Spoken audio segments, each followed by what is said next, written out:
الحمد لله الذي أبدع الأفلاك والأرضين والصلاة والسلام على من كان نبيا وآدم بين الماء والتين وعلى آله وأصحابه إلى يوم الدين أجمعين أما بعد فأعوذ بالله من الشيطان الرجيم بسم الله الرحمن الرحيم إن الدين عند الله الإسلام وقال تعالى في مقام آخر ومن يبتغي غير الإسلام دينا فلن يقبل منه وهو في الآخرة من الخاسرين صدق الله العظيم وقال تعالى ورفعنا لك ذكرك وقال تعالى لقد كان لكم في رسول الله أسوة حسنة وقال تعالى والسابقون الأولون من المهاجرين والأنصار والذين اتبعوهم بإحسان رضي الله عنهم ورضوا عنه وأعد لهم جنات تجري تحتها الأنهار خالدين فيها أبدا ذلك الفوز العظيم صدق اللہ العظیم۔ ناظرین کرام، باب العلم انواریہ ایجوکیشنل سوسائٹی و جامعہ انواریہ کے زیر اہتمام المواہب اللدنیہ سیرت نبویہ صلی اللہ علیہ وسلم کا سلسلے وار درس جاری و ساری ہے۔ نبی پاک علیہ الصلاۃ والسلام جب نبوت کا اعلان فرمائیں اور ابتدائی دور میں مسلمان اپنے ایمان کو چھپاتے تھے، بعد میں اللہ کا یہ حکم ہوا کہ ایمان کو ظاہر کیا جائے، اسلام کو علی الاعلان مخلوق کے سامنے، قریش کے سامنے، مکے والوں کے سامنے، پوری دنیا کے سامنے پیش کیا جائے۔ تو اس وقت جو لوگ آگے بڑھ کر اپنے اسلام کو ظاہر کیے، اسلام اور ایمان کا اعلان فرمائے، ان کا تذکرہ کیا جا رہا ہے آج کے اس درس میں۔ اول من اظہر الاسلام، سب سے پہلے اسلام ظاہر کرنے والے۔ وعن ابی ذر کان اول من اظہر الاسلام سبعہ، رسول اللہ صلی اللہ علیہ وسلم و ابو بکر و عمار و امہ سمیہ و صہیب و بلال والمقداد فاما رسول اللہ صلی اللہ علیہ وسلم فمنعہ اللہ بعمہ ابی طالب وأما أبو بكر فمنعه الله بقومه وأما سائرهم فأخذهم المشركون فألبسوهم أدراع الحديد وصهروهم في الشمس وإن بلالا هانت عليه نفسه في الله عز وجل وهان على قومه فأخذوه فأعطوه الولدان فجعلوا يطوفون به في شعاب مكة وهو يقول أحد رواه أحمد في مسنده وعن مجاهد مثله وزاد في قصة بلال وجعلوا في عنقه حبلا ودفعوه إلى الصبيان يلعبون به حتى أثر الحبل في عنقه۔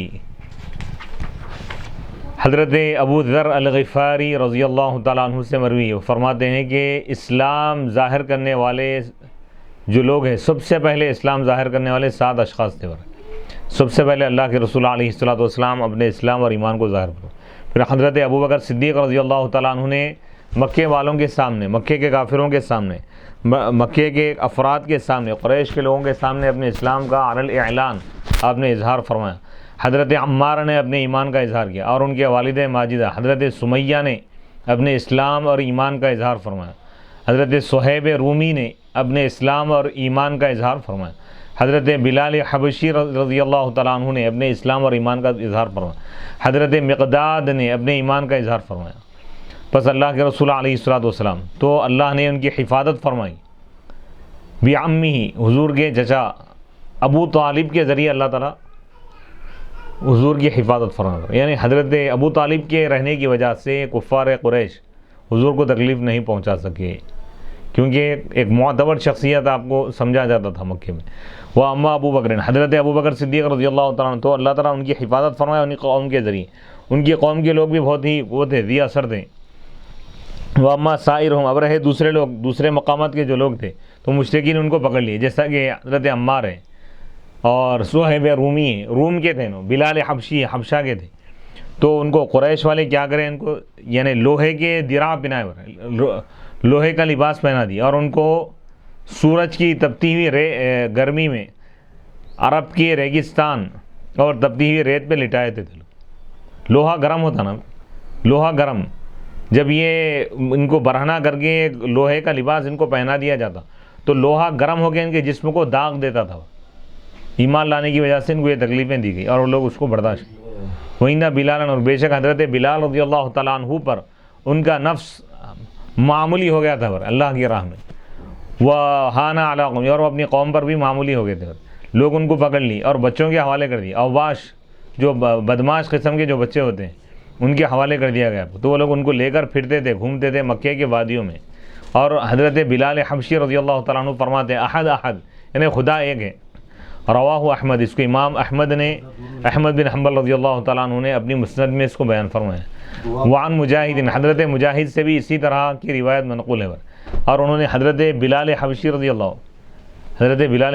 اللہ تعالیٰ عنہ کی روایت میں ان الفاظ کا اضافہ فرمایا. کیا اضافہ فرمایا بتا رہے ہیں کہ وجعلوا، اور یہ قریش کے جو لوگ ہیں سرداران قریش کفار قریش، ان کی گردن میں حضرت بلال حبشی کی گردن میں ایک رسی ڈال دیے تھے اور ان کو ایک بچوں کے حوالے کر دیے. وہ لوگ ان کے ساتھ کھیلتے تھے یہاں تک کہ رسی ان کی گردن میں اثر نشانات بیٹھ گئے تھے رسی کے. بلال فانظر کیف فعل ببلال ما فعل من الاکراہ علی الکفر، تم دیکھو کہ حضرت بلال کے ساتھ کیا کیا گیا جو ان کو مجبور کیا گیا، یعنی ایمان سے ہٹانے کی کوشش کی گئی. اور ان کا آقا یہ کہتا تھا کہ اے بلال تم انکار کر دو محمد عربی کا، میں تم کو چھوڑ دوں گا. تو حضرت بلال مار پر مار کھا رہے ہیں، تکلیف پہ تکلیف برداشت کریں، لیکن احد احد فرما رہے ہیں، جان دینے کے لیے تیار ہے لیکن ایمان کو چھوڑنے کے لیے تیار نہیں. یہ ہے اسلام پر، یہ ایمان کا پاور نہیں. حضور علیہ الصلوۃ والسلام پر جو ایمان لائے وہ دنیا کی ہر تکلیف کو برداشت کرنا گوارا کریں گے، لیکن ایمان کو چھوڑنا یا کافر بننا گوارا نہیں کریں گے. تو ایمان بہت بڑی نعمت. وہ یقول، جبکہ حضرت بلال حبشی فرماتے تھے احد احد یعنی خدا ایک ہے. فمزج مرارۃ العذاب بحلاوۃ الایمان، یعنی تکلیف کی جو کڑواہٹ ہے اس کو آپ ایمان کی مٹھاس کے ساتھ ملا دیں. ایک طرف ہے کافروں کی تکلیف کی کڑواہٹ، دوسری طرف ایمان کی مٹھاس، تو ایمان کی مٹھاس کو آپ غالب کر دیے کفر کی مرارت پر. سبحان اللہ. دنیا کے ظلم و ستم کی جو کڑواہٹ ہے اس کو آپ معمولی سمجھے، ایمان کے اندر جو مٹھاس ہے وہ قیامت کے دن بھی محسوس ہوں گے. ہائے ہائے ہائے. وہ ہوا کما وقع، جیسا کہ حدیث پاک بھی ہے کہ حضور ارشاد فرمائیں کہ تین چیزیں ایسی ہیں جس کسی کے اندر وہ ہوں گی، ثلاث من کن فیہ وجد بہن حلاوۃ الایمان، وہ اس کی وجہ سے ایمان کی مٹھاس کو پائے گا. حضور فرماتے ہیں کہ جس شخص کے پاس اللہ اس کے رسول ان کے ماں سوا سے زیادہ محبوب ہو، یعنی اللہ اس کے رسول سب سے زیادہ جس کے دل میں محبوب ہوں گے وہ ایمان کی مٹھاس کو پائیں گے. سبحان اللہ. اور ایک بندہ دوسرے بندے سے اللہ کی رضا کے لیے محبت کرے. دوسری خوبی بتائیں. تیسری چیز بتا رہے ہیں کہ وہ ایمان لانے کے بعد کفر کی طرف لوٹنے کو، کافر بننے کو، ارتداد کو، کفر کو، کافر بننے کو، کفر کی طرف لوٹنے کو ایسا ناپسند کرے جیسا وہ آگ میں ڈالے جانے کو ناپسند کرتا، یعنی کفر سے نفرت کرنا. تو ایمان کی حلاوت یہ تین چیزیں جس شخص کے اندر ہوں گی وہ محسوس. تو صحابہ کرام کے اندر یہ تمام چیزیں بدرجہ اولا موجود تھیں. تو ایمان کی مٹھاس وہ اپنی، یعنی جس طرح کوئی شخص میٹھے میں مٹھاس محسوس کرتا ہے، صحابہ کرام حضور کے عشاق کلمہ لا الہ الا اللہ محمد رسول اللہ میں بھی حسی لذت، محسوس کی جانے والی لذت محسوس کرتے تھے. سبحان اللہ. وَهَذَا كَمَا وَقَعَ لَهُ أَيْضًا عِنْدَ مَوْتِهِ، اور یہ ایسا ہے جیسا کہ آپ کی وصال کے وقت یہ چیز واقع بھی ہو رہی ہے. کیفیت کانت امراؤۃ تقول، جب آپ کے وصال کا وقت آ گیا حضرت بلال حبشی کا، تو آپ کے اہلیہ کہہ رہے تھے واہ حزنا، ہائے غم ہائے غم، جبکہ آپ فرما رہے تھے واہ طربا، ہائے رے خوشی. غدن القل احبہ، حضرت بلال حبشی فرما رہے تھے کہ یہ رونے کا وقت نہیں، یہ تو خوشی کا موقع ہے. آپ فرما رہے تھے کل میں اپنے محبوبین سے ملاقات کروں گا، محمد عربی اور ان کے صحابہ سے ملوں گا. فمزج مرارۃ الموت بحلاوۃ اللقاء، موت کی کڑواہٹ کو لقاء مصطفیٰ کی مٹھاس سے آپ ملا دیے. حضور سے ملاقات کی جو لذت ہے اس کے سامنے موت کی کوئی کڑواہٹ نہیں ہو رہی. سبحان اللہ. سبحان اللہ. یعنی جو نبی کی محبت میں اپنے آپ کو فنا کر دیا، موت بھی اس کے لیے ایک تحفہ ہے. موت سے نہیں گھبراتا ہوں، موت کے وقت تو خوش رہتا ہے. یہ ایمان ہے. بتا دی وللہ در ابی محمد الشقراطیسی حیث قال لاقا بلال بلاء من امیہ قد احلہ الصبر فیہ اکرم النزل اذ اجہدوہ بزنک الاسر وهو على شدائد الازل ثبت الازری لم یزل القوہ بطحاء برمضاء البطاح وقد عالوا عليه صخور جمة الثقل فوحد الله إخلاصا وقد ظهرت بظهره كندوب الطل في الطلل إن قد ظهر ولي الله من دبر قد قلب عدو الله من قبل. یعنی اس میں بات بتا رہے ہیں کہ حضرت بلال حبشی رضی اللہ تعالیٰ عنہ، امیہ ان کا آقا تھا بھی، امیہ بن خلف، ایمان لانے کی وجہ سے یہ ان کا سخت ترین دشمن ہو گیا تھا اور ان کو تکلیف دیتا تھا.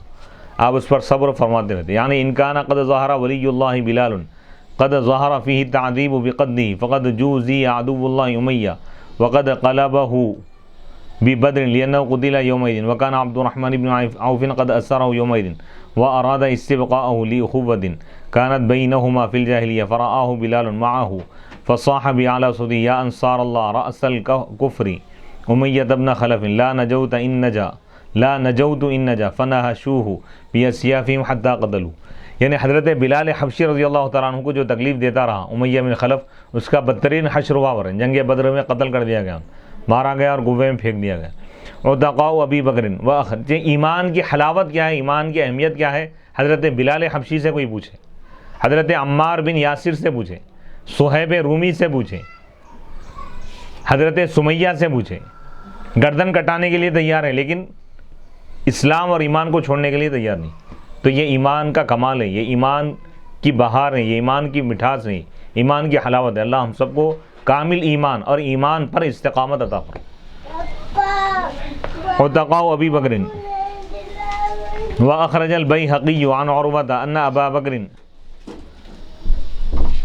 اعتق ممن كان يعذب في الله 7 منهم الزنيرة فذهب بصرها وكانت ممن تعذب في الله فتأبى إلا الإسلام فقال المشركون ما أصاب بصرها إلا اللات والعزى فقالت كلا والله ما هو كذلك فرد الله عليها بصرها والزنيرة بكسر الزاي وتجديد النون زنيرة كسكينة كذا في القاموس.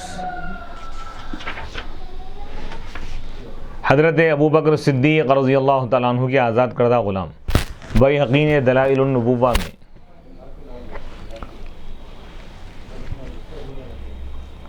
حضرت عروہ رضی اللہ تعالیٰ عنہ سے اس حدیث کو روایت کیا ہے، بیان کیا ہے کہ حضرت ابو بکر صدیق رضی اللہ تعالیٰ عنہ 7 افراد کو آزاد فرمائے، ان لوگوں میں سے جن کو اللہ پر ایمان لانے کی وجہ سے عذاب دیا جا رہا. 7 کون ہیں؟ ان میں سے ایک زنیرہ نامی ایک خاتون ہے، ان کی نگاہ چلے گئی تھی، یعنی نابینا ہو گئی تھی خاتون، یہ باندھی تھے اور ان کو عذاب دیا جا رہا تھا، تکلیف دی جا رہی تھی اللہ پر ایمان لانے کی وجہ سے. فتأبا، پس وہ اسلام ہی پر قائم رہنا چاہتی تھی، یعنی تکلیف پر تکلیف دی جا رہی ہے، نابینا بھی ہو گئے، ہر قسم کا ظلم اور ستم کیا جا رہا تھا، لیکن وہ اسلام سے نہیں ہٹی ہو رہے، اسلام پر قائم رہے. تو مشرکین نے کہا کہ ان کی نکاح کو نقصان نہیں پہنچایا مگر لات اور عزا کا انہوں نے انکار کر دیا، ایمان لا لی نا اس لیے اندھے ہو گئے. تو انہوں نے کہا کلا، ہرگز نہیں، اللہ کی قسم یہ اس طرح نہیں ہے، لات اور عزا کی وجہ سے نہیں ہے. تو اللہ تعالیٰ ان کی نکاح کو لوٹا دیا. سبحان اللہ ان کے ایمان کے کمال اور اللہ سے محبت کا جو جذبہ ہے اس کو دیکھ کر اللہ تعالیٰ فوراً ان کی نگاہوں کو لوٹا دیا. یعنی دل کی آنکھ ان کی روشن ہو گئی تھی تو ظاہری آنکھ کو بھی اللہ تعالیٰ روشن فرما دی. الہجرت الاولیٰ، تو حضرت ابو بکر صدیق رضی اللہ تعالیٰ عنہ کا اس وقت کا ایک بڑا کارنامہ یہ ہے کہ ایسے جو کمزور مسلمان جو پریشان حال ہے سماجی اعتبار سے، یعنی جن کی سماجی اعتبار سے جن کے ساتھ ظلم کیا جا رہا تھا، سماج میں جو کمزور سمجھے جا رہے تھے، ایسے لوگوں کی آپ مدد فرمائیں. تو معلوم یہ ہوا کہ غلاموں کو، ایسے مسلمان جو پریشان حال ہیں جن کو قید کر دیا گیا ہے، اگر کوئی مالدار لوگ ہیں ان کو تکلیف سے نجات دلا رہے ہیں تو صدیق اکبر کی سنت صدیقی سنت پر عمل کرنے کا ان کو ثواب ملے گا. الہجرت الاولیٰ الی الحبشہ، پہلی ہجرت کا بیان ہے یہ، ہجرت اولیٰ یعنی 2 مرتبہ ہجرت کی گئی. یعنی جب مسلمانوں پر ظلم بڑھنے لگا تو اللہ کے رسول علیہ السلام کو اللہ کا حکم ہوا اور حضور علیہ السلام نے صحابہ کو حکم فرمایا کہ تم اپنے ایمان کے خاطر، ایمان پر عمل کرنے کے لیے، ایمان کے تقاضوں کو پورا کرنے کے لیے، کیونکہ عرب کی زمین تمہارے لیے تنگ ہو گئی ہے، تو لہذا تم اپنے ایمان کے خاطر وَأَرْضُ اللَّهِ وَاسِعَةٌ، اللہ کی زمین کشادہ ہے، کسی اور مقام پہ چل جاؤ، نقل مکانی، شفٹ پلیس یعنی جگہ سے آپ منتقل ہو گئے، صحابہ کرام کو آپ روانہ فرمائیں۔ الہجرت الاولیٰ، پہلی ہجرت حبشہ کی طرف ہوئی ہے، حبشہ یمن میں ایک علاقہ ہے۔ ثم ادین رسول اللہ صلی اللہ علیہ وسلم علیہ اصحابی فی الہجرت الی الحبشہ، پھر اللہ کے رسول علیہ الصلوۃ والسلام اپنے صحابہ کو آپ ہجرت کی اجازت دی، حبشہ کی طرف جانے کا آپ نے حکم فرمایا، اور یہ نبوت کے 5ویں سال یہ ہجرت واقع ہوئی، رجب کے مہینے میں۔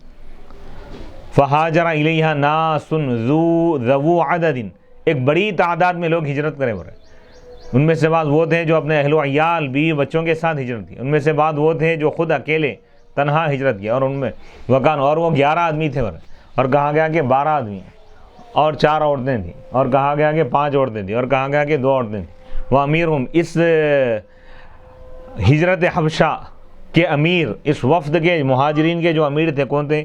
حضرت عثمان بن مظعون تھے، اور وہ انکر ذالک، زہری نے اس کا انکار کیا، اور انہوں نے کہا کہ ان کا کوئی امیر نہیں تھا، اور وہ پیدل چلے گئے، پیدل چل پڑے الی البحر، سمندر کی طرف۔ فاستاجروا، ایک کشتی آدھے دینار کے بدلے میں کرائے پہ لے لی۔ وکان اول من خرج، سب سے پہلے نکلنے والے اپنی بیوی کے ساتھ جو ہجرت کی حضرت عثمان بن عفان رضی اللہ تعالیٰ عنہ، اسلام کے خاطر، اس تاریخ اسلام میں سب سے پہلے اپنی بیوی کے ساتھ ہجرت کرنے والے ذات کا نام حضرت عثمان بن عفان ہے۔ حضرت رقیہ بنت رسول اللہ، اللہ کے رسول علیہ الصلوۃ والسلام کی شہزادی حضرت رقیہ رضی اللہ تعالیٰ عنہ کے ساتھ آپ ہجرت فرمائیں۔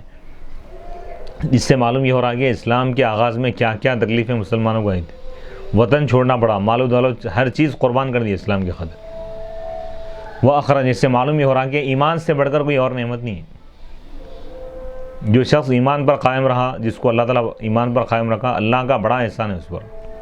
تو ایمان پر استقامت کے لیے دعا کرنا چاہیے کہ اللہ تعالیٰ ہم سب کو، ہمارے اہل و عیال کو اللہ تعالیٰ ایمان پر قائم رکھے، ایمان کی حالت میں موت دے، خاتمہ بالخیر فرمائے، ہمیشہ اس کی دعا کرنی چاہیے۔ وأخرج يعقوب بن سفيان بسند موصول إلى أنس قال أبطأ على رسول الله صلى الله عليه وسلم خبرهما فقدمت امرأة فقالت قد رأيتهما وقد حمل عثمان امرأته على حمار فقال إن عثمان لأول من هاجر بأهله بعد لوط۔ حضرت یعقوب بن سفیان سند متصل سے روایت کرتے ہیں، حضرت انس تک یہ سند پہنچتی۔ حضرت انس نے کہا کہ اللہ کے رسول علیہ الصلوۃ والسلام کے پاس ان دونوں کی خبر آنے میں تاخیر ہو گئی، حضرت عثمان حضرت رقیہ کے بعد۔ تو ایک عورت آئی، اس نے کہا کہ یا رسول اللہ، میں نے ان دونوں کو دیکھا، حضرت عثمان اور حضرت رقیہ کو رضی اللہ تعالیٰ عنہ، کہ جبکہ حضرت عثمان اپنے اہلیہ حضرت رقیہ کو سوار کرا دی ایک سواری پر۔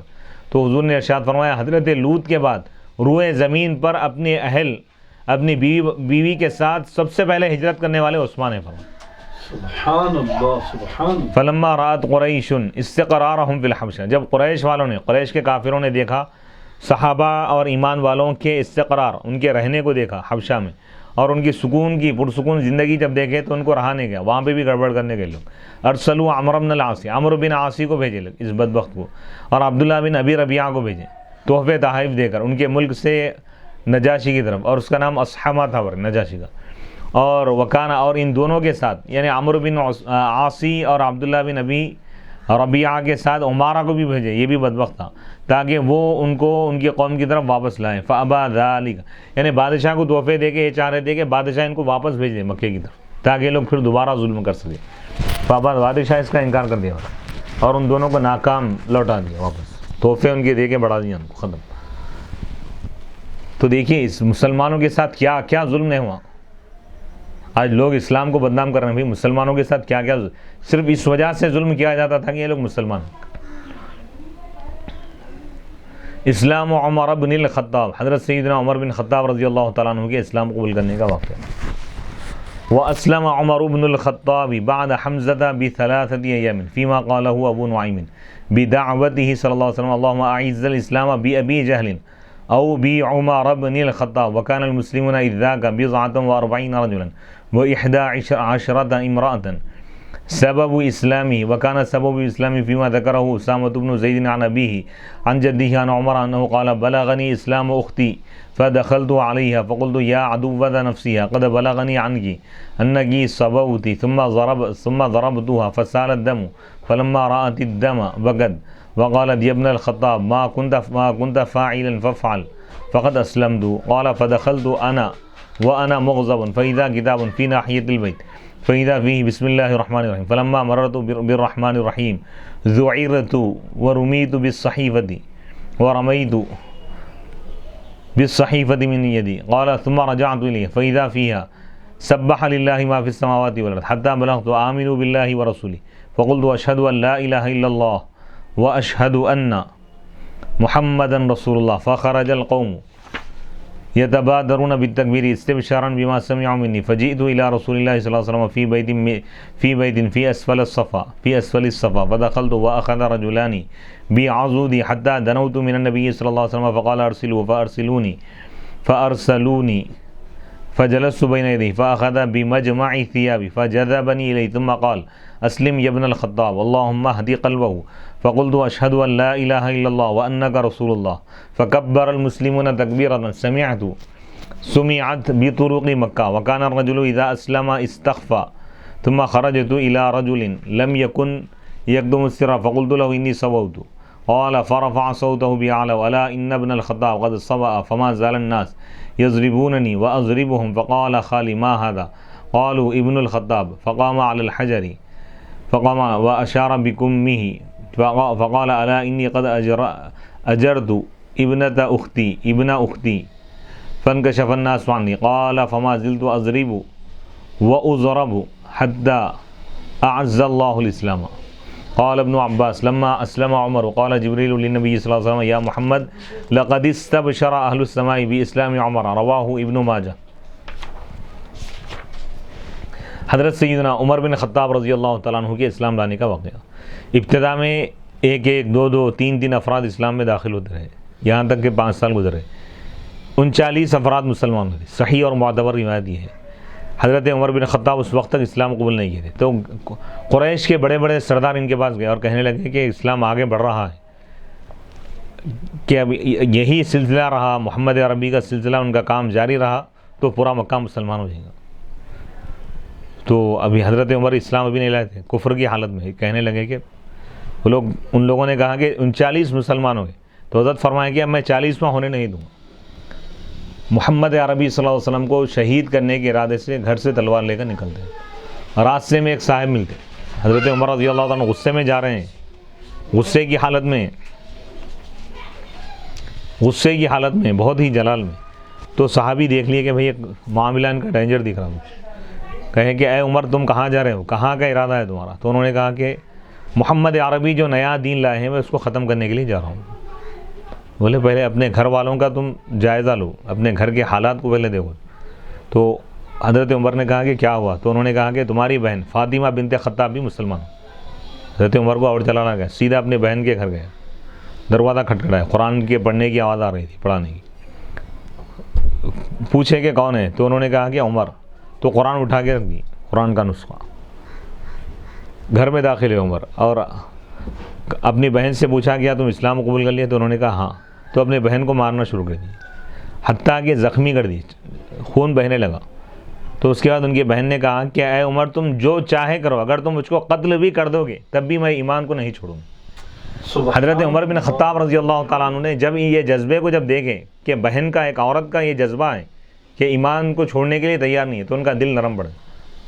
تو اور کہنے لگے کہ وہ اسلام کیا ہے قرآن پیش کرو میرے سامنے پڑھنا چاہتا ہوں. تو ان لوگوں نے کہا کہ ابھی تم کفر کی حالت میں ہو کافر ناپاک ہوتے ہیں لہذا تم پہلے غسل کرو. غسل کیے لباس چینج کیے اس کے بعد ان کے سامنے قرآن پیش کیا گیا. سورہ طٰہٰ کی آیتیں پڑھی. پھر وہاں جو صحابی قرآن پڑھا رہے تھے ان سے کہا کہ حضور کے پاس مجھے لے جاؤ. حضور دار ارقم حضرت ارقم رضی اللہ تعالیٰ عنہ کے گھر میں صحابہ کو آپ تعلیم دے رہے ہیں. تو مکے میں پہلے مدرسہ آپ قائم فرمائیں مدینے میں جانے کے بعد آپ مسجد بنائیں. تو پہلے مدرسہ پھر مسجد کیونکہ مدرسہ ہی نہیں ہوگا تو مسجد کو آباد کون کرے. یعنی مساجد کی بقا بھی مدارس کی بقا سے. کیا بات. اسلام کی بقا علم کی وجہ سے. العلم حیات الاسلامی و عماد الدین. علم اسلام کی زندگی ہے. اسلام کو اگر تم زندہ رکھنا چاہتے ہو تو علم حاصل کرو. کیا بات. اور دین کا ستون ہے. یعنی اسلام کی جو زندگی ہے اسلام کی جو تازگی ہے اسلام کی جو بہار ہے اسلام کی جو رونق ہے اسلام کی جو ترقی ہے اسلام کا جو عروج ہے علم کی وجہ سے. سبحان. علم اسلام کی زندگی ہے فرما رہے ہیں. بے شک اسلام کے لیے سانس کی طرح ہے. تو حضور علیہ الصلوۃ والسلام کے پاس حضرت عمر بن خطاب رضی اللہ تعالیٰ عنہ حاضر ہوئے. صحابہ حضرت حمزہ بھی تھے وہاں پہ. ابھی ان کو معلوم نہیں ہوا تھا کہ یہ اسلام لانے والے ہوئے, دل میں اسلام ان کا آ گیا ہے, ابھی معلوم نہیں ہوا. تو یہ سمجھے کہ عمر کہیں حضور پر حملہ کرنے کے لیے تو نہیں آ رہے. تو حضور صحابہ کو روک دیے. جب حضور علیہ الصلوۃ والسلام کی خدمت میں آئے تو حضور کے قدموں میں گر گئے اور کہا کہ یا رسول اللہ, میں آپ کے ہاتھ پر کلمہ پڑھنا چاہتا ہوں, اشہد ان لا الہ الا اللہ و اشہد ان محمد رسول اللہ. دائرۂ اسلام میں داخل ہو گئے. نکلے تھے قتل کے ارادے سے, لیکن خود محبت رسول میں قتل ہو گئے, شہید ہو گئے. ہائے ہائے ہائے ہائے. یہ حضور علیہ الصلوۃ والسلام کی نگاہوں کا فیضان ہے. یعنی وہ اپنے عمل سے اپنی آخرت کو دبا کرنا چاہ رہے تھے, لیکن حضور علیہ الصلوۃ والسلام نگاہ کرم فرما دی تو وہ صحابہ میں اعلیٰ مقام پر فائز ہو گئے. بے شک حضور ان کے لیے دعا فرمائے. حضرت عمر بن خطاب رضی اللہ تعالیٰ عنہ حضرت حمزہ رضی اللہ تعالیٰ عنہ کے بعد 3 دن کے بعد اسلام لائے. حضور کی دعا کا فیضان ہے, صدقہ ہے. حضور کیا دعا فرمائے تھے, اے اللہ اسلام کو غالب فرما, اسلام کو طاقتور بنا دے, ابو جہل کے ذریعے یا عمر بن خطاب کے ذریعے, کیونکہ یہ دونوں بہت طاقتور مانے جاتے تھے عرب میں. تو اللہ تعالیٰ ابو جہل کے حق میں آپ کی دعا کو قبول نہیں فرمایا. یعنی ابو جہل کو اللہ تعالیٰ پسند نہیں فرمایا, حضرت عمر بن خطاب کو اللہ تعالیٰ پسند فرمایا. تو یعنی تاریخ اسلام میں حضور کسی کے اسلام کے لیے ایسا دعا نہیں فرمایا کہ اللہ اس کو ایمان, بہت کم لوگ ہیں. لیکن حضرت عمر بن خطاب وہ ہیں, حضور کیا فرما رہے ہیں کہ اللہ ان کے ذریعے اسلام کو غلبہ عطا فرما, ان کو صرف مومن بنا دیں, یہ نہیں فرما رہے ہیں. ہائے ہائے ہائے. ان کے ذریعے اسلام کو غالب کر دے, یہ بہت اہم ترین اشارہ ہے. اسی لیے ان کی خلافت کے دور میں 10 سال کے عرصے میں آدھی دنیا میں اسلام پھیل گیا تھا. مورخین لکھتے ہیں کہ اور 10 سال کا اگر آپ کو موقع ملتا تو پوری دنیا میں اسلام پھیل جاتا تھا. سبحان اللہ سبحان اللہ. حضور فرما رہے ہیں کہ عمر بن خطاب کے ذریعے مولا اسلام کو غلبہ عطا فرما. آپ جس دن دعا کیے دوسرے دن آپ اسلام لا لیے. تو اس لیے بولتے ہیں کہ تمام صحابہ مرید مصطفیٰ ہیں, حضور کے مرید ہیں, اور حضرت عمر بن خطاب مراد مصطفیٰ ہیں. حضور خود دعا فرمائے آپ کے لیے. سبحان اللہ سبحان. اور بعض علماء فرماتے ہیں کہ اس دعا کا فیضان صرف فاروق اعظم کی ذات تک خاص نہیں تھا, محدود نہیں تھا, آپ کی پوری نسل میں قیامت تک اس کا فیضان جاری رہے گا. ہر دور میں جب فتنے اٹھے اسلام کو مٹانا چاہیں تو فاروقی خاندان کے افراد کھڑے ہو گئے اور بادشاہوں سے بھی مقابلہ. بے شک. وکان المسلمون, بعض روایتوں میں ہے کہ اس وقت 39 مسلمان تھے, آپ 40ویں اوپر. تو 40 کے عدد سے اللہ تعالیٰ تقویت عطا فرماتا ہے. جب تک 39 تھے کمزور تھے, جب 40 ہوئے تو طاقتور بن گئے. سبحان اللہ. اسی سے صوفیہ کرام 40 دن تک جو وظائف پڑھتے ہیں, چلا کشی, روحانی طاقت پیدا کرتے ہیں. کسی نیک عمل پر بندہ 40 دن تک پابندی کرتا ہے تو اللہ اس کا فیضان جاری کر دیتا ہے. موسیٰ علیہ السلام کو بھی اللہ تعالیٰ 40 دن کے لیے وہاں پر بلایا تھا, کوہ دور پر. 40 دن روزہ رکھے, اس کے بعد اللہ کی تجلی ملی. تو 40 کا عدد بہت اہمیت والا ہوتا. تورات بھی عطا فرمایا اللہ تعالیٰ. سبب اسلامی, ان کے اسلام لانے کا سبب کیا تھا, میں بتا رہے ہیں. اسامہ بن زید نے ذکر کیا اپنے والد سے, وہ اپنے دادا سے, وہ حضرت عمر سے روایت کرتے ہیں کہ انہوں نے کہا, حضرت عمر نے کہا کہ مجھے میری بہن کے اسلام لانے کی اطلاع ملی ہے. فدخلت علیہ, بس میں ان کے پاس گیا. بس میں نے کہا, اے اپنے آپ کی دشمن, تمہارے بارے میں مجھے بات معلوم ہوئی کہ تم دین سے منحرف ہو گئے, مرتد ہو گئے. ثم ضربت, پھر میں ان کو مارا. فسال الدم, تو خون بہنے لگا ان کے جسم سے. فلما رأت الدم, جب ان کی بہن نے, حضرت عمر کی بہن نے, فاطمہ بنت خطاب نے جسم کو یعنی خون کو بہتے ہوئے دیکھا تو وہ رونے لگی اور کہا, اے ابن خطاب, اے خطاب کے بیٹے, تم جو چاہے کر لو, فقط اسلم دو, میں تو اسلام لا چکی. ایمان, ارادہ دیکھیے ان کا, ایمان پر استقامت, یہ ہمارے لیے بہت بڑی مثال ہے. قال,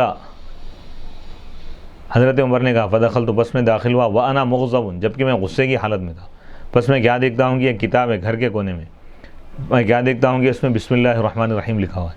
بس جب میں الرحمن الرحیم اس صدر کے بعد سے جب میری نگاہ گزری تو میرے دل میں خوف پیدا ہو گیا, اللہ کے نام کا جلال.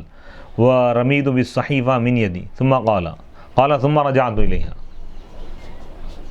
پھر میں اس صحیفے کی طرف قرآن کا جو نسخہ وہاں جو رکھا ہوا تھا اس کی طرف لوٹا، پھر میں کیا دیکھتا ہوں کہ اس میں لکھا ہوا ہے، سورہ حدید کی آیتیں پڑھیں، سبح للہ ما فی السماوات والارض، اللہ کی پاکی بیان کی وہ تمام چیزیں جو آسمانوں میں جو کچھ زمین میں، یہاں تک کہ میں یہاں تک اس آیت تک پہنچا، آمنو باللہ ورسولہ،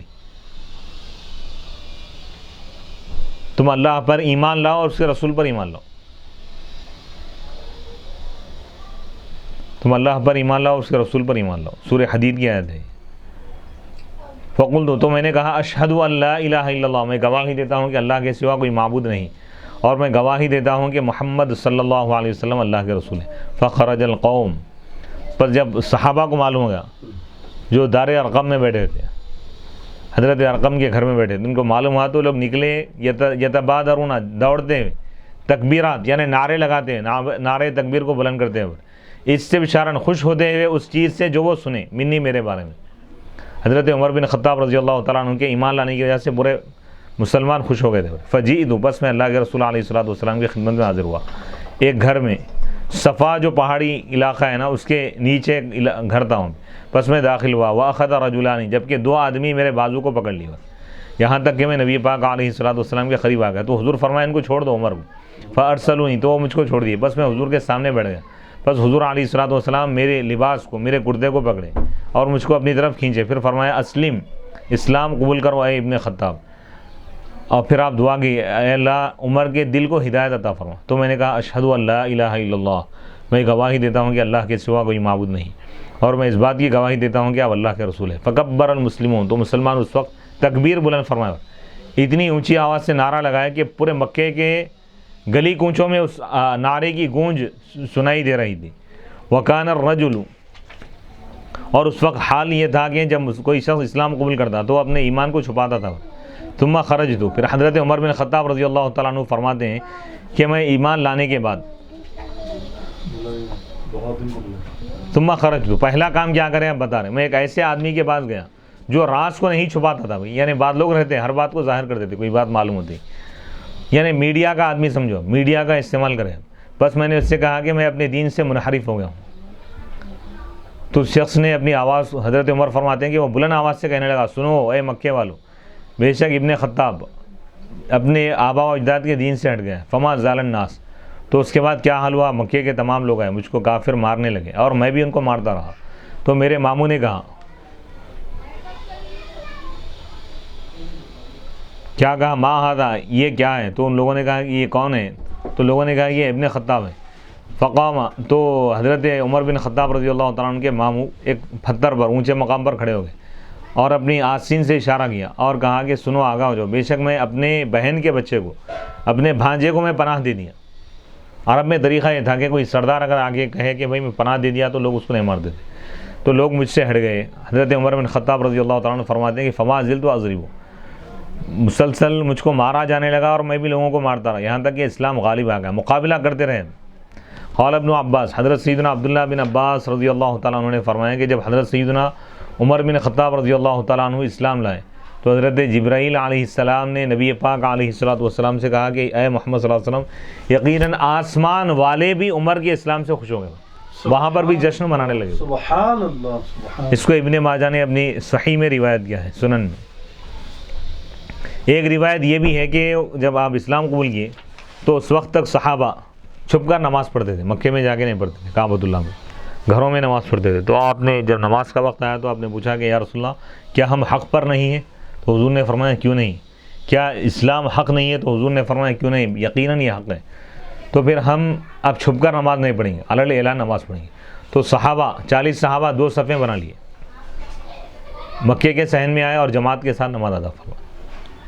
تو حضور اس وقت فرمائیں کہ اے عمر تم فاروق ہو، یعنی تمہارے ذریعے اللہ تعالیٰ حق کو غالب کرے گا، باطل کو اللہ تعالیٰ نیست و نابود کر دے گا۔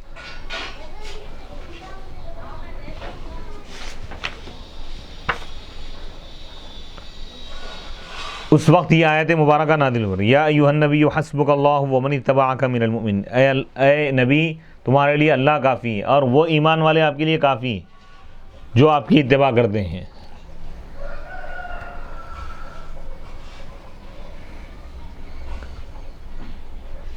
اور جب آپ کا وصال ہوا تو حضور علیہ الصلوۃ والسلام فرمائیں آپ کے وصال کے بارے میں کہ جب عمر کا انتقال ہوگا تو اسلام بھی ان پر روئے گا ان کی موت پر، فرشتے روئیں گے بلکہ.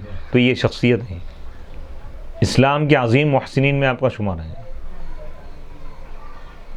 اللہ اکبر. دخول الشعبی وخبر الصحیفہ ولما رأت قریش عزت النبی صلی اللہ علیہ وسلم بمن معه وإسلام عمر وعزت أصحابه بالحبشة وفشو الإسلام في القبائل يجمع على أن يقتلوا النبي صلى الله عليه وسلم فبلغ ذلك أبا طالب فجمع بني هاشم وبني المطلب فأدخلوا رسول الله صلى الله عليه وسلم شيعبهم ومنعوه ممن أراد قتله فأجابه حتى كفارهم ففعلوا ذلك حمية على عادة الجاهلية. فلما رأت قريش ذلك اجتمعوا وأتمروا أن يكتبوا كتابا يتعاقدون فيه على بني هاشم وبني المطلب ألا ينكحوا إليهم ولا ينكحوهم ولا يبيعوا منهم شيئا ولا يبتاعوا منهم ولا يقبلوا منهم صلحا أبدا حتى يسلموا رسول الله صلى الله عليه وسلم للقتل. وكتبوه في صحيفة بخط منصور بن عكرمة وقيل بغيظ بن عامر فشلت يده وعلقوا الصحيفة في جوف الكعبة هلال المحرم سنة 70 من النبوة. فانحاز بنو هاشم وبنو المطلب إلى أبي طالب فدخلوا معه في شعب إلا أبا لهب فكان مع قريش فأقاموا على ذلك 2 و3. وقال ابن سعد 2 حتى جاهدوا وكان لا يصل إليهم شيء إلا سرا. اب یہ شعب ابی طالب کا واقعہ بیان کر رہے ہیں. 40 مسلمان ہو گئے اور تعداد بڑھ رہی تھی، اسلام غالب آنے لگا، اسلام کا ایک سنہرا دور شروع ہو رہا تھا. مکے کی سرزمین پر کفر کی عمارت میں جب زلزلہ آ گیا، ایوانے جب اس کی عمارتیں لڑکھڑانے لگیں اور کفار و مشرکین پریشان ہو گئے کہ اب کیا کیا جائے، تکلیفیں دے رہے ہیں، ستا رہے ہیں، مار رہے ہیں، پھر یہ لوگ ایمان سے نہیں ہٹ رہے، اب کیا کریں. تو اب ایک منصوبہ بنائے لوگ، پلان کیا بنائے لوگ کہ سماجی بائیکاٹ کیا جائے، سوشل بائیکاٹ، یعنی نہ ان سے کوئی چیز خریدنا، نہ ان کو بیچنا، ان کو کوئی غذائی کوئی چیز نہیں پہنچانا. تو ایسا عرصہ جو ہے نا تقریباً 3 سال حضور علیہ الصلوۃ والسلام اور صحابہ شعب ابی طالب یعنی پہاڑی علاقے میں رہے، غاروں میں رہے، پتوں پر گزارا کیا اسلام کی خاطر. اس واقعے کو بیان کر رہے ہیں. جب قریش کے لوگوں نے حضور علیہ الصلوۃ والسلام کے غلبے کو دیکھا، ان لوگوں کی وجہ سے جو حضور کے ساتھ ہے، صحابہ کی تعداد بڑھ رہی ہے، حضرت عمر بن خطاب رضی اللہ تعالیٰ عنہ کے اسلام لانے کے واقعے کو دیکھا، وہاں عزت اصحابی اور ان کے حضور کے صحابہ کی جو عزت ہو رہی تھی، غلبہ ہو رہا تھا، حبشہ کے چلے گئے وہاں پر آرام میں، اور اسلام پھیل رہا ہے قبیلوں میں. اجمعوا، تو وہ لوگ اتفاق کر لیے اس بات پر کہ اس نبی کو قتل کر دیا جائے. نعوذ باللہ من ذلک. یہ بات حضرت ابو طالب کو پہنچی. تو آپ قبیلہ بنی ہاشم کی، کیونکہ حضرت ابو طالب حضور علیہ الصلوۃ والسلام کی حمایت اور مدد کے لیے ہمیشہ تیار رہتے. تو آپ نے بنی ہاشم اور بنی المطلب یہ اپنے دونوں خاندان کے لوگوں کو جمع کیے. بس اللہ کے رسول علیہ الصلوۃ والسلام کو لوگ داخل کر لیے اپنے گھاٹیوں میں، اور وہ حضور کو محفوظ کر دیے ان لوگوں کے سازشوں سے جو حضور کے قتل کا ارادہ کر رہے تھے. فاجابوا، سب جب حضرت ابو طالب سب کو جمع کیے تو سب آپ کی دعوت پر لبیک گئے، قبول کیے، یہاں تک کہ ان قبیلوں میں جو کافر تھے وہ بھی آپ کی بات کو ماننے کے لیے تیار ہو. فعلوا ذلک، وہ لوگ ایسا کیے حمیتاً، جاہلیت کی عادت اور طریقہ جو تھا نا، حمیت کرتے، یعنی قبائل کا اور قوموں کا وہاں پہ وہ تھا بھی، دوستی معاہدے وغیرہ ہوتے تھے. جب قریش نے اس چیز کو دیکھا، اس معاملے کو، تو وہ اکٹھے ہو گئے اور سازش کرنے لگے. یہ ارادہ کیے، پلان بنائیں کہ وہ ایک جمع ہو گئے اور یہ ارادہ کیے، یہ منصوبہ بنائیں کہ وہ ایک کتاب لکھیں گے، یعنی ایک معاہدہ لکھیں گے، یتعاقدون فی، جس میں وہ معاہدہ کریں گے بنی ہاشم بنی المطلب کے خلاف کہ ان سے کوئی نکاح نہ کیا جائے، ان کی لڑکی سے، اور نہ ان کو اپنی لڑکیوں سے ان کے لڑکوں کا نکاح کیا جائے. ولا یبیعوا، اور وہ ان سے کوئی چیز نہیں خریدیں گے، ان کو کوئی چیز نہیں بیچیں گے، اور وہ ان سے صلح کبھی بھی قبول نہیں کریں گے. کب تک؟ اس وقت تک یہاں تک کہ وہ اللہ کے رسول علیہ الصلوۃ والسلام کو ان کے حوالے کر دیں قتل کے لیے. اور وہ یہ معاہدہ لکھے ایک پیپر میں، ایک صحیفے میں. منصور، یہ لکھنے والا کون تھا؟ منصور بن عکرمہ، اپنے خط سے لکھا، اور کہا گیا کہ بغیظ بن عامر نامی شخص، یہ بدبخت ایسا معاہدہ حضور کے خلاف تیار کیا، ایمان والوں کے خلاف. تو اس کا ہاتھ شل ہو گیا، یعنی بالکل مفلوج ہو گیا، خراب ہو گیا اس کا. وعلق، اور وہ یہ معاہدہ لکھے اور اس کا کاغذ جو ہے لٹکا دیے کعبے کے اندر.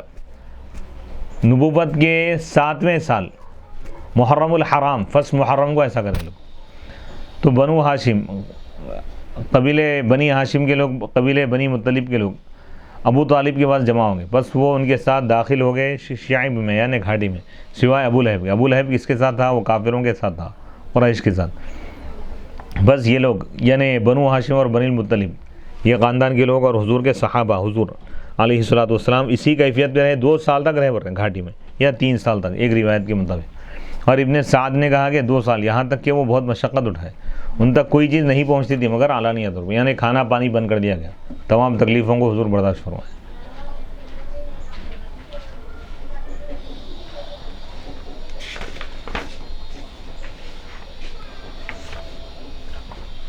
قصة الغرانيق ملخص القصة وقدم نفر من مهاجرة الحبشة حين قرأ صلى الله عليه وسلم والنجم إذا هوى حتى بلغ أفرأيتم اللات والعزى ومناة الثالثة الأخرى ألقى الشيطان في أمنيتي أي في تلاوتي تلك الغرانيق العلا وإن شفاعتهن لترتجى فلما ختم السورة سجد صلى الله عليه وسلم وسجد معه المشركون لتوهمهم أنه ذكر آلهتهم بخير وفشى ذلك في الناس وأظهره الشيطان حتى بلغ أرض الحبشة ومن بها من المسلمين عثمان بن مزعون وأصحابه وتحدثوا أن أهل مكة قد أسلموا كلهم وصلوا معه صلى الله عليه وسلم وقد أمر المسلمون بمكة فأقبلوا سراعا من الحبشة معنى الغرانيق.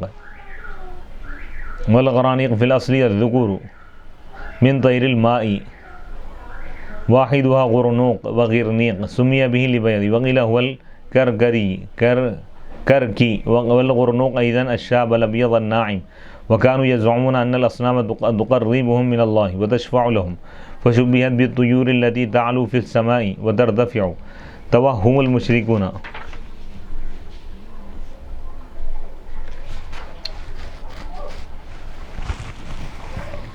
ولما تبين للمشركين عدم ذلك رجعوا إلى أشد ما كانوا عليه القائلون ببطلان القصة. وقد تكلم القاضي عياض رحمه الله في الشفاء على هذه القصة وتوهين أصلها بما يشفي ويكفي لكن تعقب في بعضه كما سيأتي إن شاء الله. وقال الإمام فخر الدين الرازي رحمه الله تعالى مما لخصته من تفسيره هذه القصة باطلة موضوعة لا يجوز القول بها. قال الله تعالى وما ينطق عن الهوى إن هو إلا وحي يوحى. وقال الله تعالى سنقرئك فلا تنسى.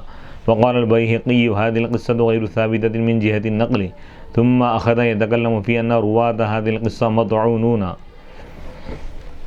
وأيضا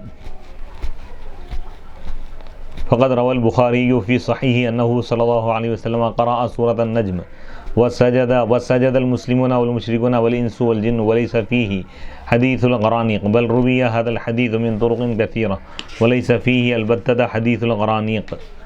ولا شك أن من جوز على الرسول تعظيم الأوثان فقد كفر لأن من المعلوم بالضرورة أن أعظم سعيه كان في نفي الأوثان ولو جوزنا ذلك ارتفع الأمان عن شرعه وجوزنا في كل واحد من الأحكام والشرائع أن يكون كذلك. ويبطل قوله تعالى يا أيها الرسول بلغ ما أنزل إليك من ربك وإن لم تفعل فما بلغت رسالته فإنه لا فرق في الفعل بين النقصان في الوحي وبين الزيادة فيه. فبهذه الوجوه عرفنا على سبيل الإجمال أن هذه القصة موضوعة وقد قيل إن هذه القصة من وضع الزنادقة لا أصل لها وليس كذلك.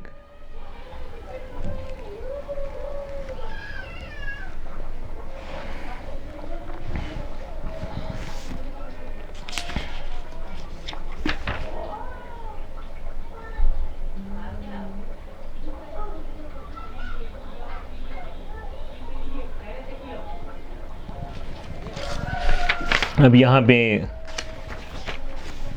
یہ جو ایک واقعہ ہے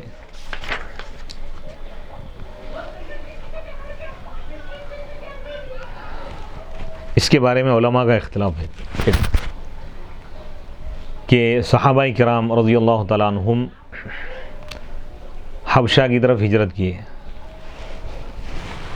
اور یہاں پر حضور علیہ الصلوۃ والسلام پر سورہ نجم نازل ہوا مکے میں.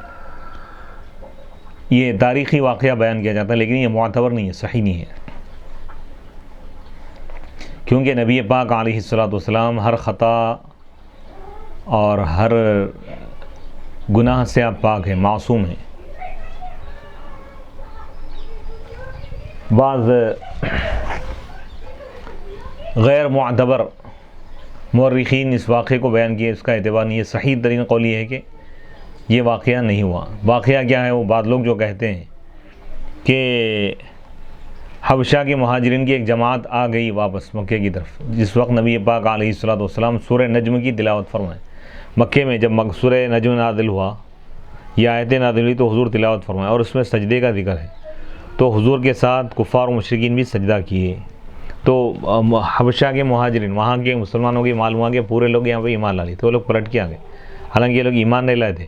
واقعہ کیا ہوا؟ بعض لوگ یہ واقعہ اس انداز میں بیان کرتے ہیں جو صحیح نہیں ہے۔ واقعے کا ایک رخ صحیح ہے، دوسرا رخ صحیح نہیں ہے۔ پہلا رخ کیا ہے اس کا؟ پہلا حصہ یہ ہے کہ سورہ نجم نازل ہوا اور حضور اس سورت کی تلاوت فرمائے، اعوذ باللہ من الشیطان الرجیم بسم اللہ الرحمن الرحیم والنجم اذا ہوا، قسم ہے ستارے کی جب وہ طلوع ہوتا ہے۔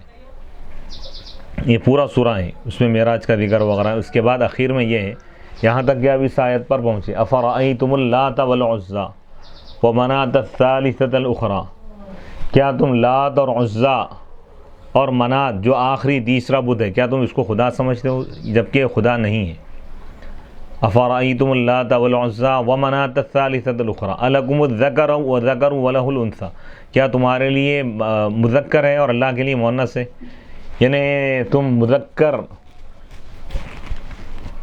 یعنی اللہ کے لیے تم بیٹیاں مانتے ہو جبکہ اللہ کے نہ بیٹیاں ہیں نہ بیٹے ہیں، اور بیٹیوں کو تم اپنی ذات کے لیے ناپسند کرتے ہو، بیٹوں کو پسند کرتے ہو۔ تو جو چیز تم اپنے لیے پسند نہیں کرتے بیٹیاں، وہ اللہ کی طرف کیسے منسوب کر سکتے ہو؟ تم اللہ کی بیٹی ہے نہ بیٹا ہے نہ بیوی ہے نہ بچے ہے، اللہ اولاد سے پاک ہے۔ پھر اس میں ان کے بتوں کا رد کیا گیا۔ تو اب بعض مورخین، یہ تو بالکل صحیح ہے یہاں تک، لیکن اس کے بعد بعض مورخین نے ان جملوں کا اضافہ کیا ہے جو کہ صحیح نہیں ہے۔ حضور جب یہ تلاوت کر رہے تھے، بعض مورخین یہ کہتے ہیں کہ شیطان تلاوت کے دوران ان الفاظ کا اضافہ کر دیا۔ یہ روایت صحیح نہیں ہے، کیونکہ شیطان حضور کو بہکا نہیں سکتا، حضور پر اس کا تسلط نہیں چل سکتا، کیونکہ اللہ تعالیٰ حضور کی حفاظت فرمانے والا ہے، حضور معصوم ہے، شیطان آپ کو حق سے ہٹا نہیں سکتا، شیطان آپ کو بہکا نہیں سکتا۔ تو یہ جو مورخین بعض لوگ ڈال دیے، غلط ہے یہ روایت بالکل۔ کیا لکھا ہے کہ یہ الفاظ ڈال دیا تھا، دل کا غرانیق العلا، وہ بلند و بالا ہوا میں اڑنے والے جو پرندے ہیں اور ان کی شفاعت کی امید کی جائیں گی۔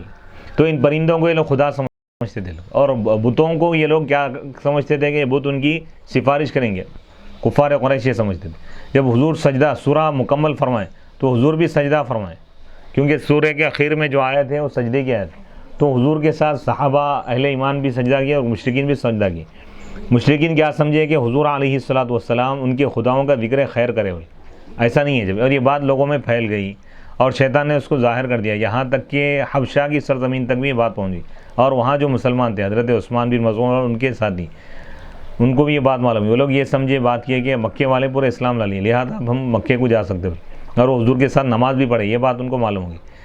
جبکہ مسلمان خوشحال ہیں مکے میں، تو وہ لوگ تیزی سے دوڑتے ہوئے آئے حبشہ سے ادھر۔ تو اب یہ جو واقعہ ہے یہ بالکل غلط ہے۔ سورہ نجم نازل ہوا، سورہ نجم کی حضور تلاوت فرمائے مشرکین کے سامنے، پھر سورہ نجم کی تلاوت جب مکمل ہوئی سورہ، تو سورہ کے آخر میں جو آخری آیت ہے سجدے کی، وہ پڑھ کر حضور سجدہ کیے، مشرکین بھی سجدہ کیے، لیکن شیطان تلاوت کے دوران یہ الفاظ بڑھا دیا، حضور کی زبان سے ادا ہوئے، یہ ماننا غلط ہے، بالکل غلط ہے یہ بات، کیونکہ حضور ہر شرک سے، کفر سے، خطا سے، گناہ صغیرہ اور کبیرہ سے معصوم اور پاک ہے۔ آپ شرک کو مٹانے کا حکم دیا، شرک سے روکے، کفر سے روکے، اور پوری انسانیت کو آپ ایمان کی دعوت دی، ایک خدا کو ماننے کا حکم دیا۔ تو یہ جو تاریخ میں بعض مورخین نے جو اضافہ کر دیا بالکل غلط ہے، جو اس کو صحیح مانے گا وہ اسلام سے خارج ہو جائے گا، کیونکہ اللہ تعالیٰ حضور کے پورے وجود کی اللہ تعالیٰ حفاظت فرمانے والا ہے۔ حضور کی زبان سے حق کے سوا کوئی اور کلمہ، کوئی اور بات جاری نہیں ہو سکتی، حضور جو بھی فرمائے حق ہوں گا، تو ایسے الفاظ حضور کی زبان سے نہ ادا ہوئے نہ ادا ہو سکتے ہیں۔ تو حضور سورہ نجم اللہ تعالیٰ جو نازل فرمائے صرف وہی تلاوت فرمائیں۔ یہ جو لوگ بعض جو بتا رہے ہیں ان الفاظ کا اضافہ کر کے، یہ غلط ہے۔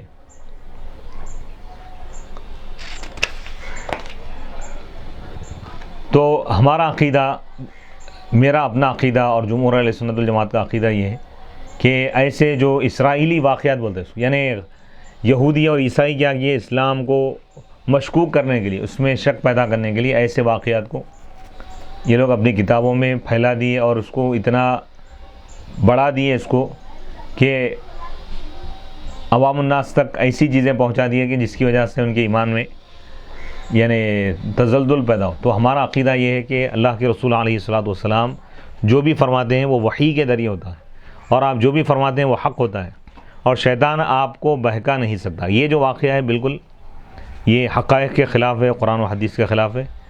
ہاں بس ہم اسی بات کو مانیں گے کہ حضور علیہ الصلوۃ والسلام مشرکین کے سامنے سورہ نجم اللہ جو نازل فرمایا اسی کی آپ تلاوت فرمائیں، اس سے ہٹ کر کوئی لفظ اپنی طرف سے آپ نے فرمائیں۔ جیسا یہ جو الفاظ بتائے جا رہے ہیں اس سے حضور علیہ الصلوۃ والسلام اس سے آپ کا کوئی تعلق نہیں، کیونکہ یہ الفاظ اسلام اور ایمان کے خلاف ہے۔ لہذا یہ جو روایت ہے کہ شیطان تلاوت کے دوران یہ الفاظ ڈال دیا، یہ غلط ہے، کیونکہ حضور پر شیطان کا کوئی ہتھ کنڈا نہیں چل سکتا۔ شیطان حضور کو نہیں بہکا سکتا، حضور کو نہیں بھڑکا سکتا، کیونکہ حضور علیہ الصلوۃ والسلام پاک ہے، معصوم ہے، اللہ آپ کا محافظ ہے۔ تو آپ کی زبان اقدس سے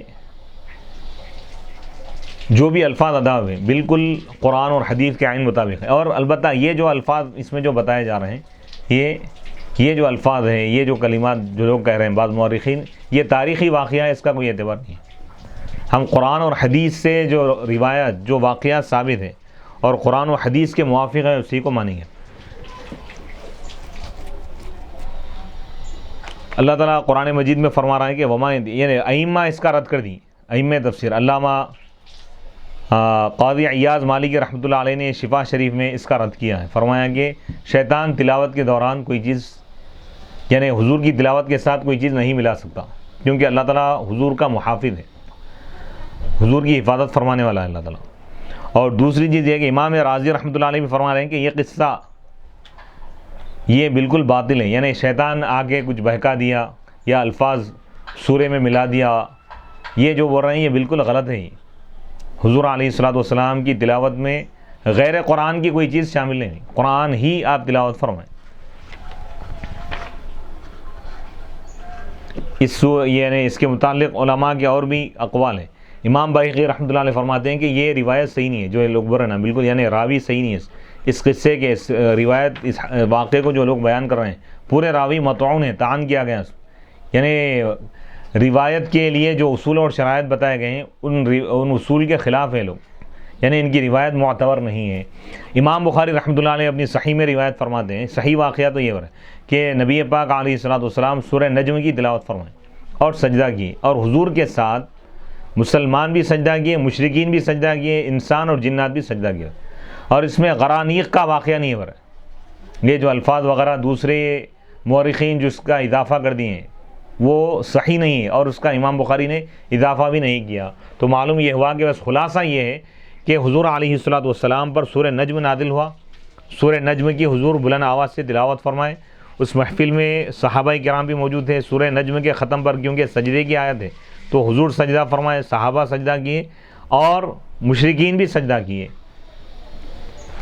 بس یہی واقعہ۔ مشرکین کے سجدہ کرنے کی وجہ کیا تھی؟ بعض علماء فرماتے ہیں کہ اس میں ایک ستارے کا ذکر ہے، وَأَنَّهُ هُوَ رَبُّ الشِّعْرَى، اور یہ لوگ ستارے کو خدا یعنی شعرا نامی ستارے کو خدا سمجھتے تھے، تو اللہ تعالیٰ اس کا رد کرتے ہوئے فرما رہا ہے کہ شعرا خدا نہیں ہے، شعرا یہ مخلوق ہے، یہ ستارہ مخلوق ہے اور اللہ تعالیٰ اس کا خالق ہے، اللہ شعرا کا بھی رب ہے۔ تو یہ جب شعرا ستارے کا نام جب سنے وہ لوگ تو وہ لوگ بھی سجدہ کیے۔ یہ روایت بالکل، یہ جو امام بخاری رحمۃ اللہ علیہ جو حدیث لائے ہیں، جو روایت لائے ہیں وہ بالکل صحیح ہے۔ مورخین جو اس سے ہٹ کر روایت کر رہے ہیں، اس کے خلاف جو روایت کر رہے ہیں وہ معتبر نہیں ہے۔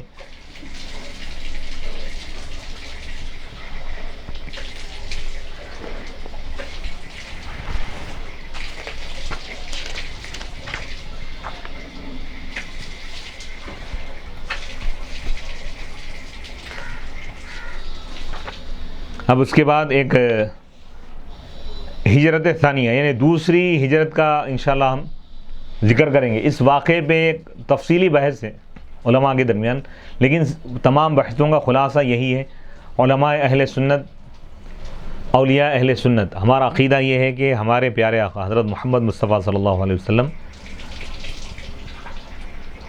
ہر گناہ اور ہر خطا سے آپ پاک ہے، اور یہ جو اسرائیلی روایتیں سورہ نجم کے متعلق جو بعض چیزوں کا لوگ اضافہ کر کے جو قرآن و حدیث کے خلاف ہے، اس واقعے کو اگر پیش کر رہے ہیں تو وہ غلط ہے۔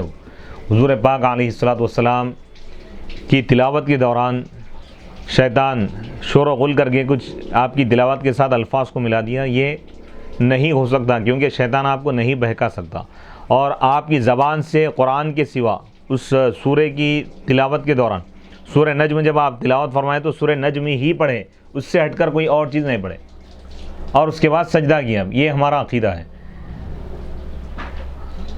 وصلی اللہ تعالی علی خیر خلقہ سیدنا محمد وعلی آلہ واصحابہ وبارک وسلم اجمعین والحمد للہ رب العالمین۔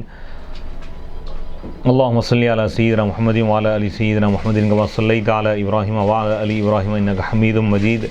اللہم بارک علی سیدنا محمد وعلی آل سیدنا محمد کما بارکت علی ابراہیم وعلی آل ابراہیم انک حمید مجید۔ اللہم صلی علی سیدنا محمد وعلی آلہ وصحبہ افضل صلواتک وعدد معلوماتک وبارک وسلم۔ ربنا آتنا فی الدنیا حسنۃ وفی الآخرۃ حسنۃ وقنا عذاب النار۔ اللہم انا نسألک العفو والعافیۃ فی الدین والدنیا والآخرہ۔ اللہم انا نسألک الجنۃ ونعوذ بک من النار۔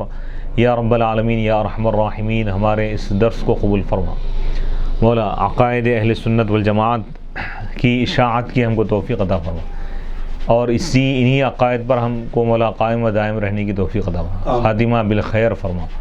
حضور علیہ الصلوۃ والسلام، صحابہ اور اہل بیت اور اولیاء اللہ کی کامل محبت ہم کو عطا فرما مولا۔ صحیح عقائد کو پیش کرنے کی ہمیں توفیق عطا فرما، غلط عقائد سے مولا ہماری حفاظت فرما، گمراہی سے، کفر سے، شرک سے، بدعات، خرافات سے ہماری حفاظت فرما مولا۔ ہم سب کو ایمان پر قائم و دائم رکھ مولا۔ اس درس کی تمام برکتیں ہم کو عطا فرما۔ حضور علیہ الصلوۃ والسلام کی سیرت اور عظمت کو پوری دنیا میں عام کرنے کی ہمیں توفیق عطا فرما مولا۔ ہم سب کو صحت اور عافیت عطا فرما، سلامتی عطا فرما۔ عالم اسلام کے تمام مسلمانوں کو امن و سلامتی عطا فرما مولا۔ اسلام کے پیغام امن، پیغام محبت کو پوری دنیا میں عام کرنے کی ہمیں توفیق عطا فرما مولا۔ جتنے لوگ اس چینل کے تحت کام کر رہے ہیں مولا سب کے خدمات کو قبول فرما مولا۔ ہم سب کو دنیا اور آخرت میں کامیابی عطا فرما، صحت عطا فرما، عافیت عطا فرما، سلامتی عطا فرما۔ خاص طور پر ہمارے عزیز دوست جناب سید عبدالواسع الحسینی کو مولا صحت اور عافیت عطا فرما، ان کے متعلقین اہل و عیال کو مولا صحت اور عافیت عطا فرما، ہم کو دونوں جہاں میں کامیابی عطا فرما، خاتمہ بالخیر فرما، عزت کی زندگی، ایمان کی موت عطا فرما۔ نبی برحق حضرت سیدنا محمد مصطفیٰ صلی اللہ علیہ وسلم کے وسیلے سے مولا ہم کو دنیا اور آخرت میں کامیابی عطا فرما۔ حضور علیہ الصلوۃ والسلام کے وسیلے سے مولا ہم سب کو صحت اور عافیت عطا فرما۔ خاص طور پر اس پروگرام کے جو ڈائریکٹر ہیں مولا جناب سید عبدالواسع الحسینی کو مولا صحت، عافیت، سلامتی عطا فرما، ان کے اہل خانہ کو مولا صحت اور عافیت عطا فرما، سلامتی عطا فرما مولا۔ ایمان پر ہم کو قائم و دائم رکھ، ایمان کی حالت میں ہم کو موت عطا فرما۔ حضور کے وسیلے سے مولا ہماری ان تمام دعاؤں کو قبول فرما۔ وصلی اللہ تعالی علی خیر خلقہ سیدنا محمد وآلہ وصحبہ اجمعین والحمد للہ رب العالمین۔